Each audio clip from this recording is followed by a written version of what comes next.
നമുക്കറിയാം ISL trophy വിന്നേഴ്സാണ് Mumbai city FC. എന്തായാലും അവരുടെ ആ ഒരു ചാമ്പ്യൻ മുന്നേറ്റത്തിൻ്റെ അവർ അഴിച്ചു പണിഞ്ഞു. അതായത് ആ ഒരു താരങ്ങളെല്ലാം മാറ്റി പുതിയ 3 താരങ്ങളെയാണ് അവർ കൊണ്ടുവന്നിരിക്കുന്നത്. അതായത് മുന്നേറ്റ നിരയിലേക്ക്. നമുക്കറിയാം ഏതാണ്ട് 5 ഫോറിൻ സൈനിങ് കംപ്ലീറ്റ് ചെയ്ത് കഴിഞ്ഞ് Mumbai city FC.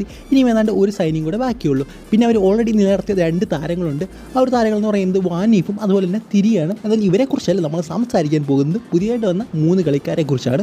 Jamie മൻസൂറോ, John ടൊറൽ, അതുപോലെ തന്നെ നിക്കോളായി കരോലിസ്. ഇതിൽ നമുക്ക് ജേമി മൻസൂറോ എല്ലാവർക്കും അറിയാം. കഴിഞ്ഞ സീസണിൽ ജംഷഡ്പൂർ FCക്ക് വേണ്ടി കളിച്ച താരമാണ്. അതായത് ജംഷഡ്പൂർ FCക്ക് വേണ്ടി അത്യാവശ്യം നല്ല രീതി അതായത് കഴിഞ്ഞ സീസൺ ആരെങ്കിലും നല്ല രീതി കളിച്ചിട്ടുണ്ടെന്ന് ചോദിച്ചു കഴിഞ്ഞാൽ അത് ജേമി മൻസൂറെ മാത്രമാണ്. അവരുടെ ഒരു അറ്റാക്കിംഗ് പൊസിഷൻ. ജേമി മൻസൂറും മുംബൈ സിറ്റി FCക്ക് പറ്റിയ സൈനിങ് ആണോ എന്ന് ചോദിച്ചു കഴിഞ്ഞാൽ ഉറപ്പായിട്ടും മുംബൈ സിറ്റി FCക്ക് പറ്റിയ സൈനിങ് തന്നെയാണ് ജേമി മൻസൂറോ. അതിനുള്ള കാരണം എന്ന് പറയുന്നത് അദ്ദേഹം ലിത്വേനിയൻ ഫസ്റ്റ് ഇയർ ലീഗ് കളിച്ചിട്ടുണ്ട്. സുഡുവ അതുപോലെ തന്നെ സാൽഗിരിസ് എന്ന് പറയുന്ന ക്ലബ്ബുകൾക്ക് വേണ്ടിയാണ് അദ്ദേഹം കളിച്ചിരിക്കുന്നത്. അതായത് അവിടുത്തെ ടോപ്പ് 2 ക്ലബ്ബുകളാണ്. കൂടാതെ ആ ഒരു സമയത്താണ് നമ്മുടെ കരോലിസ് കിൻഗിസ് ആ ഒരു സുഡുവ എന്ന് പറയുന്ന ക്ലബിൻ്റെ ഡയറക്ടറായിട്ട് ഇരുന്നിട്ടുള്ളത്. സോ അദ്ദേഹത്തിനും പരിചയമുള്ള താരമാണ്. അന്ന് അവർ ചാമ്പ്യനാക്കിയ ഒരു താരം കൂടിയാണ് എന്താ പറയുന്നത് നമ്മുടെ ജേമി മൻസൂർ എന്ന് പറയുന്നത്. അതുപോലെ തന്നെ അദ്ദേഹം സാൽഗിരിസ് ഇപ്പോഴത്തെ ചാമ്പ്യന്മാരാണ് സാൽഗിരിസ് എന്ന് പറയുന്നത്. അതുപോലെ തന്നെ അദ്ദേഹത്തിൻ്റെ തുടക്കകാലത്ത് അദ്ദേഹം ഫ്രഞ്ചിലെ ഫസ്റ്റ് സ്റ്റാർ ക്ലബ്ബുകൾക്ക് വേണ്ടിയാണ് കളിച്ചുകൊണ്ടിരുന്നത്. നല്ലൊരു അഡീഷൻ തന്നെയാണ് മുംബൈ സിറ്റി FCക്ക് ജേമി മൻസൂർ എന്ന് പറയുന്നത്. വേണമെങ്കിൽ അറ്റാക്കറായിട്ട് കളിക്കാം, ഡിഫൻസീവ് മിഡ്ഫീൽഡറായിട്ട് കളിക്കാം.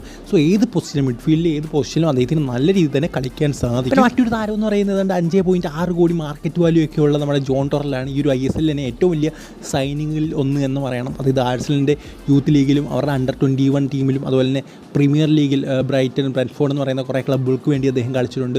സോ ഭയങ്കര എക്സ്പീരിയൻസ് ഉള്ള ഒരു താരമാണ് 34 വയസ്സുകാരനായ ജോൺ ടൊറൽ എന്ന് പറയുന്നത്. ഒരുപക്ഷേ ഈ ഒരു ISL തന്നെ ഏറ്റവും മികച്ച താരങ്ങളിൽ ഒരാളാകാൻ പോകുന്ന താരമാണ് അദ്ദേഹം. എന്തായാലും ഗ്രേഗ് സ്റ്റുവർട്ടിൻ്റെ പകരക്കാരന് വേണ്ടി അവർ അന്വേഷിച്ച് നടക്കുകയായിരുന്നു. എങ്കിലും കറക്റ്റ് ഒരു പകരക്കാരനെയാണ് അവർ കണ്ടെത്തിയിരിക്കുന്നത്. അദ്ദേഹം സെൻറ്റർ ഫോർവേഡ് പൊസിഷൻ കളിക്കും, ലെഫ്റ്റ് വിങ് കളിക്കും, റൈറ്റ് വിങ് കളിക്കും, DMF കളിക്കും, എല്ലാ പൊസിഷനും. അതായത് ഏതാണ്ട് ആ ഒരു മിഡ്ഫീൽഡ് അറ്റാക്ക് എല്ലാ പൊസിഷനും കളിക്കുന്ന ഒരു താരമാണ്. അതിൻ്റെ ആ ഒരു ഹീറ്റ് മാപ്പ് നോക്കിയപ്പോൾ എനിക്ക് കാണാൻ സാധിച്ചൊരു കാര്യം എന്ന് പറയുന്നത് സോ ഒരു ചാമ്പ്യൻ ടീമിന് പറ്റിയ ഒരു ചാമ്പ്യൻ സൈനിങ് എന്ന് തന്നെ നമുക്ക് ജോൺ ടൊറലിനെ പറയാം. അതിൻ്റെ അവസാന സീസൺ എന്ന് പറയുന്നത് അതായത് ലാസ്റ്റായിട്ട് കളിച്ച ക്ലബ്ബിലെ സീസൺ എന്ന് പറയുന്നത് അത്ര മികച്ചൊന്നും അല്ലായിരുന്നു. വളരെ കുറവ് കോൺട്രിബ്യൂഷൻ മാത്രമേ ക്ലബ്ബിന് വേണ്ടി അദ്ദേഹത്തിന് നേടിക്കൊടുക്കാൻ സാധിച്ചുള്ളൂ. പിന്നെ മറ്റൊരു താരം എന്ന് പറയുന്നത് നിക്കോളായി കരോലിസ് ആണ്. അദ്ദേഹം ഗ്രീസ് പ്ലെയറാണ്. ഗ്രീസിൻ്റെ നാഷണൽ ടീമിന് വേണ്ടി 19 മത്സരം കളിച്ചു, 3 ഗോളുകൾ നേടിയിട്ടുണ്ട്.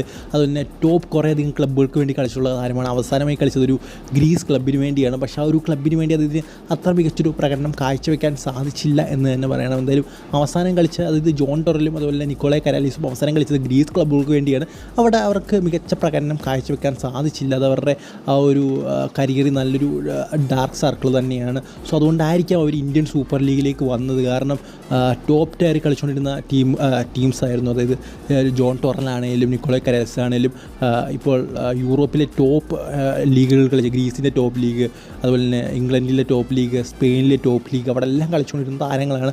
അവർ പെട്ടെന്ന് ഇന്ത്യയിലേക്ക് അതായത് ഏഷ്യയിലേക്ക് വരാൻ സ്വിച്ച് ഓഫ് നടത്താനുള്ള കാരണം ഉറപ്പായിട്ടും എനിക്ക് തോന്നുന്നു ഈ അവരുടെ ആ ഒരു കരിയറിലെ ആ ഒരു ഗ്രീസിലെ സീസൺ ആയിരിക്കും. കാരണം അവിടെ അവർക്ക് മികച്ചൊരു പെർഫോമൻസ് കാഴ്ചവെക്കാനായി സാധിച്ചിരുന്നില്ല. സോ എന്തായാലും ഭയങ്കര ശക്തമായൊരു മുന്നേറ്റ നിരയാണ് മുംബൈ സിറ്റി FCയുടെ. സോ എങ്ങനെ എതിരാളികൾ ഈ ഒരു നിരയെ തടിക്കുമെന്ന് നമുക്ക് കണ്ടു തന്നെ അറിയണം. പെരഡൈസ്, ഗ്രെഗ് സ്റ്റുവർട്ട് അവർക്ക് പകരക്കാരായിട്ട് അവരെക്കാട്ടിലും മികച്ച പകരക്കാരെയാണ് കൊണ്ടുവന്നിരിക്കുന്നത്. സോ ഇതാണൊരു ചാമ്പ്യൻ ക്ലബ്ബും ഒരു പ്രൊഫഷണൽ ക്ലബിൻ്റെ ഒരു രീതി എന്ന് പറയുന്നത്. കാരണം മുംബൈ സിറ്റി FCയുടെ മാനേജ്മെൻറ്റ് നമുക്കറിയാം മാഞ്ചസ്റ്റർ സിറ്റിയുടെ മാനേജ്മെൻറ്റാണ്. സോ അവർക്ക് ഫുട്ബോൾ എങ്ങനെ കൈകാര്യം ചെയ്യണം, ഏത് രീതിയിൽ കൈകാര്യം ചെയ്യണം എന്നൊക്കെ അവർക്കറിയാം. അതാണ് കഴിഞ്ഞ സീസണിൽ നമുക്ക് കാണാൻ സാധിച്ചത്. അതായത് നമുക്ക് ഇഞ്ചുറി പറ്റിയ പോലെ തന്നെ മുംബൈ സിറ്റി FCയുടെ കുറേ പ്ലേയേഴ്സിന് ഇഞ്ചുറി പറ്റി. പക്ഷേ അവരെല്ലാം അത് നമ്മൾ ഇഞ്ചുറി പറ്റിയപ്പോഴത്തേക്കും തളർന്നു. അവർ തളർന്നില്ല. അവർ അതിന് പകരക്കാരായിട്ട് പ്ലേയേഴ്സിനെ കൊണ്ടുവന്നു. അത് പകരക്കാരായിട്ട് കൊണ്ടുവന്ന പ്ലേയേഴ്സിനും ഇഞ്ചുറി പറ്റി. എന്നിട്ട് അവർക്കും പകരക്കാരായിട്ട് പ്ലേയേഴ്സിനെ കൊണ്ടുവന്ന് ടീമിൻ്റെ ഒരു പെർഫോമൻസ് കോർ എല്ലാം മികച്ച രീതിയിൽ മുംബൈ സിറ്റി FC കൊണ്ടുപോയി. അതാണ് മുംബൈ സിറ്റി FCയുടെ ആ ഒരു മാനേജ്മെൻറ്റിൻ്റെ പ്രൊഫഷണലിസം എന്ന് പറയുന്നത്. അതാണ് നമുക്കുമില്ലാത്തൊരു കാര്യം എന്ന് പറയുന്നത്. പിന്നെ എന്തായാലും ഈ ഒരു മുന്നേറ്റ നിരയിലെ വിദേശ താരങ്ങൾ എന്ന് പറയുന്നത് വളരെയധികം ശക്തരാണ്. പിന്നെ വാനീഫുണ്ട്, തിരിയുണ്ട്, പിന്നെ ഒരു വിദേശ താരം കൂടി വരാനുണ്ട്. സോ അങ്ങനെ അവരുടെ ഡിഫൻസും ഏതാണ്ടൊക്കെ ശക്തമാകും. ഉറപ്പായിട്ടും അതൊരു ഡിഫൻസ് പ്ലെയർ ആയിരിക്കും. ഒന്നെങ്കിൽ ഒരു ഡിഫൻസീവ് മിഡ്ഫീൽഡർ അല്ലെങ്കിൽ ഒരു പക്ക സെൻറ്റർ ബാക്ക് ആയിരിക്കും. കാരണം വാനീഫ് ഒരു ഡിഫൻസീവ് മിഡ്ഫീൽഡറായിട്ടും അതുപോലെ തന്നെ സെൻട്രൽ മിഡ്ഫീൽഡറൊക്കെ ആയിട്ട് കളിക്കാൻ കഴിവുള്ളൊരു താരമാണ്. അതുപോലെ തന്നെ ജേമി മൻസൂർ ഒരു സെൻട്രൽ മിഡ്ഫീൽഡറായിട്ട് കളിക്കും, അറ്റാക്കിംഗ് മിഡ്ഫീൽഡറായിട്ട് കളിക്കും, ഡിഫൻസീവ് മിഡ്ഫീൽഡറായിട്ട് കളിക്കും. പിന്നെ ജോൺ ടൊറലും അദ്ദേഹം ഡിഫൻസീവ് മിഡ്ഫീൽഡർ, അറ്റാക്കിംഗ് മിഡ്ഫീൽഡർ, ഒരു സെൻറ്റർ ഫോർവേഡുമായിട്ടും കളിക്കുന്ന ഒരു താരമാണ്. പിന്നെ നമുക്കറിയാം നിക്കോളായി കരോലിസ് അദ്ദേഹം ഒരു പ്രോപ്പർ സെൻറ്റർ ഫോർവേഡാണ്. സോ ഉറപ്പായിട്ടും അവരിനി മുന്നേറ്റ നിരയിലേക്ക് താരങ്ങളെ കൊണ്ടുവരുമെന്ന് ചോദിച്ചാൽ ഇല്ലെന്ന് തന്നെ പറയണം. മിക്കവാറും ഡിഫൻസിലേക്ക് തന്നെയായിരിക്കും ഒരു ഫോറിൻ താരം കൂടി വരാനുള്ള സാധ്യതകൾ.